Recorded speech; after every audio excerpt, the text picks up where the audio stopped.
que a beleza é fundamental na carreira, tanto de homens quanto de mulheres. Mas nas mulheres isso é mais evidente. O trânsito das mulheres no mundo que antes era marcadamente masculino tem aumentado muito a infidelidade feminina.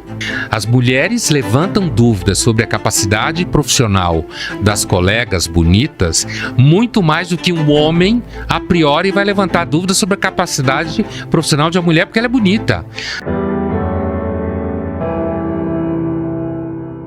E sobre as mulheres, uma vez você escreveu sobre meninas fáceis, que hoje o sexo tá barato, que na verdade as mulheres hoje circulam por aí, muitas vezes as meninas mais jovens, né, fazem inveja nas professoras, até nas mães, porque elas põem a roupa que quer, faz o que quer. Tem tantos namorados que muitas vezes é uma realidade diferente, por exemplo, para a relação passada, né? As meninas, né, estão mais fáceis nesse sentido? Olha, veja bem, na medida em que esse livro aí que eu citei, do Why Women Have Sex, que você falou também do autor, e tem uma parte que eles falam assim, a primeira coisa que faz com que uma mulher possa ter desejo por um sujeito é o fato de estar perto dele. E nós somos uma espécie que ficamos perto um do outro. Na faculdade, no trabalho, no transporte público, nas festas, né? Então, e eles falam, isso aqui que a gente está falando é óbvio, mas às vezes o óbvio precisa ser lembrado. Então você fala se as mulheres são mais fáceis, eu acho que o trânsito das mulheres no mundo que antes era marcadamente masculino, que é o mundo público do trabalho, tem aumentado muito a infidelidade feminina. Isso não é a minha opinião só, quer dizer, por quê? Porque mais homens e mulheres têm ficado perto um do outro.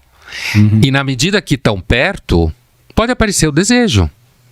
Entendi. E o desejo se caracteriza já há muito tempo, quem fala dele, por ele aparecer em momentos inesperados, em situações que não era para aparecer. Ele pode aparecer em situação também que era, não quero dizer que é sempre assim, mas ele pode aparecer em situação que você não esperava.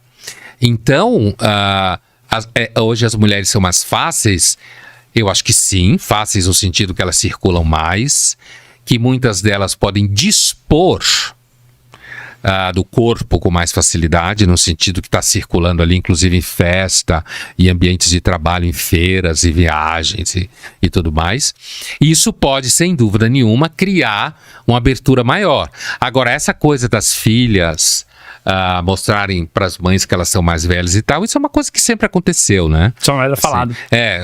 Quando a menina cresce, vira mocinha, lembra para a mulher que ela tá envelhecendo e tal, mas isso também pode acontecer com o homem, claro. O filho fazer com que o cara, o jovem do cara, faz com que ele sinta que ele tá ficando mais velho, porque o menino tá crescendo, tá virando homem, tá procurando um elbow room, como falam os americanos, espaço de cotovelo, virando galinho, como se fala antigamente.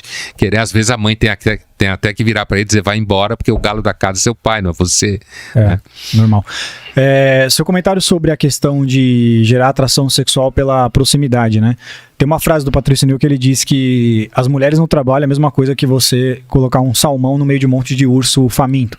Porque o homem, ele sempre basicamente tá ligado sexualmente. Então, até certa medida, em muita medida as mulheres tiveram muita liberdade sexual e elas querem exercer isso, principalmente em postagens, em roupas, comportamentos. Só que eu sinto que o homem não tem a mesma liberdade para expor a sua sexualidade. Não se espera que ele comente algo, sempre é associado ao assédio também, por exemplo. Isso muito no trabalho. Então, até onde também não existe uma hipocrisia sexual feminina em querer se expor tanto, às vezes, sexualmente, e não esperar que o homem se desperte ou revele estímulos por essa exposição que elas estão, às vezes até querem provocar propositalmente. Eu acho que as relações entre homem e mulher sempre foi uma grande parte do que há de interessante no mundo, certo? Seja no plano legítimo, seja no plano ilegítimo. Eu acho que as mulheres no ambiente de trabalho deixaram o ambiente de trabalho muito mais interessante. E eu não estou dizendo no sentido que necessariamente esses homens vão querer transar com elas objetivamente. Às vezes a presença da mulher no ambiente de trabalho é simplesmente você ter uma colega de trabalho bonita e ela vai estar na reunião, isso pode simplesmente encantar você e não necessariamente você partir para cima dela, porque a discussão do assédio, que eu concordo com você que hoje se transformou num argumento carne de vaca, Hipócrita, né? talvez? Ele é porque o assédio está muito ligado à relação de poder, né? Então, quando você pressupõe que a mulher está sempre numa situação menor e o homem na maior, então você está sempre partindo do pressuposto de que o homem está exercendo assédio sobre a mulher. Existe hierarquia. Você tem casos em que mulheres assediam homens em ambiente de trabalho. Assediam homens no sentido de convidar para ir na casa dela. O comportamento é diferente, assim como o stalker masculino fica vigiando a mulher, Isso. né? A stalker feminina, ela não fica vigiando o sujeito, mas ela cria situações em que as pessoas em volta chegam à conclusão que eles têm uma intimidade sem ter. Certo. É assim que funciona o stalking feminino. Então, ela joga o ambiente social a favor dela para fazer com que achem que ela tem um caso com aquele cara. Então, ela pode, de repente, num ambiente de trabalho, ou seja, começar a chorar na frente de todo mundo junto com ele. Todo mundo vai achar que ele fez alguma coisa com ela. Todo mundo vai partir disso. Então, eu não tenho nenhuma dúvida que existe hoje uma situação truncada que atrapalha a vida de todo mundo, que é essa construção política de que todo homem é assediador, todo homem é estuprador, todo homem quer sacanear, quando na realidade é muito interessante, porque se é muito comum homens em posição de poder assediar mulheres em posição dentro da hierarquia de trabalho menor, né? É muito mais comum uma mulher levantar dúvidas sobre a outra que é bonita no ambiente corporativo do que o homem levantar dúvidas sobre a capacidade dela. Essa é uma das grandes mentiras. As mulheres levantam dúvidas sobre a capacidade profissional das colegas bonitas muito mais do que um homem, a priori, vai levantar dúvidas sobre a capacidade profissional de uma mulher porque ela é bonita. É muito mais comum a colega achar que ela chegou lá porque ela deu do que o colega. Isso é uma coisa que todo homem sabe disso, toda mulher que não mente sabe disso, mas no entanto não se fala isso. É como se o homem no ambiente de trabalho e vê uma mulher bonita, a primeira, ele pode até pensar, eu queria até transar com essa mulher, a puta gata, não sei o quê, mas a priori ele imaginar que ela ganhou o caminho sleeping, certo? Dormindo o caminho acima, como muitas colegas de trabalho vão suspeitar. Quer dizer, normalmente a primeira pessoa que suspeita da integridade sexual de uma mulher é a outra mulher. Sim. No ambiente de trabalho. Concordo. Mas eu posso fazer um comentário sobre isso? Acho que você vai achar interessante. As mulheres, muitas vezes, elas usam a possibilidade do sexo também para conseguir o que querem. Então, nesse caso, não houve, muitas vezes, o sexo, mas houve a possibilidade na cabeça do cara. Pelo charme, pela beleza. E beleza feminina, mais do que a masculina, creio eu, abre muitas portas, não só profissionais, sociais e etc. Então, realmente, talvez não haja o sexo, mas pelo homem ter essa testosterona, essa carga de pensar muito em sexo, ver uma mulher muito bonita e ela joga aquele charminho e ele fala, se ela entrar aqui, eu posso conviver com ela e a gente pode conversar e quem sabe de uma maneira legítima, talvez. Sempre a possibilidade do sexo vai estar na cabeça do homem. Quanto mais perto ele estiver, mais probabilidade há de concluir a possibilidade. Então, indiretamente essa beleza feminina e etc. podem abrir portas para elas trabalharem, subirem às vezes na carreira, creio eu, porque o homem, às vezes, se estiver numa posição hierárquica superior, talvez pela possibilidade ele possa favorecer o acesso dela. Você tem um estudo de um canadense que já tem alguns anos chamado Hammermesh, né? Que é um livro, eu acho que está traduzido em português, não lembro, em inglês chama-se Beauty Pays, em que ele faz uma pesquisa e ele diz com todas as letras, inclusive tem até um capítulo que ele discute Legal Protection for the Ugly, né? Então assim, tem ele de fato diz que a beleza é fundamental na carreira, tanto de homens quanto de mulheres, mas nas mulheres isso é mais evidente, né? Por quê? Porque os homens prestam mais atenção em mulheres bonitas, prestam atenção inclusive mais do que elas falam. Aí que tá. Eles prestam mais atenção no que elas falam, eles tendem a ser mais pacientes em acompanhar qualquer tipo de discussão que envolva a mulher bonita, certo? É a possibilidade do sexo trabalhando na cabeça isso dele. Ele pode estar com a testosterona funcionando na cabeça dele, mas necessariamente isso não fará dele o último troglodita da face da Terra. Não, porque primeiro, os homens não são todos iguais, como as mulheres também não são todas iguais.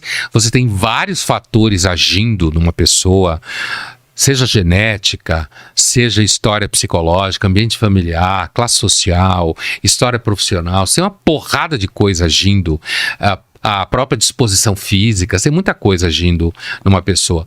Mas o fato da mulher ser bonita, de fato, pode facilitar o trajeto dela. Agora, eu não acho que baste isso. E Não, nem sem que dúvida. ela... E assim... E tem uma coisa que é o seguinte... e aí eu acho que essa paranoia toda que foi construída ao redor do politicamente correto às vezes dificulta muito. Que é um certo jogo das relações entre homem e mulher, que não necessariamente implica em relação sexual, mas sabe aquela coisa que antes era muito comum, mas eu percebo que em moleques de 18, 19 anos hoje isso não é tão óbvio, que é o seguinte, no caso dos homens, né? E as mulheres também era assim, mas eu estou falando do ponto de vista dos homens. Quando existem mulheres no ambiente, o ambiente é diferente do que quando só existe homens. Sim. Essa diferença que hoje para o moleque de 17, 18 anos não é tão claro, nem para uma menina, é lido como discriminação. E o contrário também. Mas essa percepção de que há uma disposição para o outro, mesmo que você nunca venha encostar a mão, não tenha nada a ver com você, mas existe uma disposição quase de natureza interna, a natureza heterossexual, que a gente está discutindo aqui, que dispõe o homem, no caso, a ele perceber que existe uma mulher naquele ambiente, inclusive superar isso do ponto de vista do trabalho do dia a dia e perceber que não tem nada a ver aquilo ali. Ali é uma relação profissional que vai tocar. Agora pode acontecer em algum momento de homens e mulheres se envolverem no ambiente de trabalho. Hoje em dia isso tem sido tratado, principalmente pelas gerações mais jovens, como um crime capital, né? E muitas empresas têm adotado essa prática. Tanto que, recentemente, toda hora acontece casos de colegas de trabalho em cargos de direção que se envolvem, se apaixonam e tal, tem que pedir demissão. Tem que pedir demissão. Essa é a cultura puritana americana. Concordo. Né? A cultura puritana americana. Apesar de que você precisa ser uma pessoa bem madura para lidar com sentimentos românticos e afetivos e trabalho. Isso é um dos territórios onde as pessoas mais amadurecem. É tendo que lidar com questões afetivas e românticas e trabalho. É um teste de amadurecimento isso. Sim.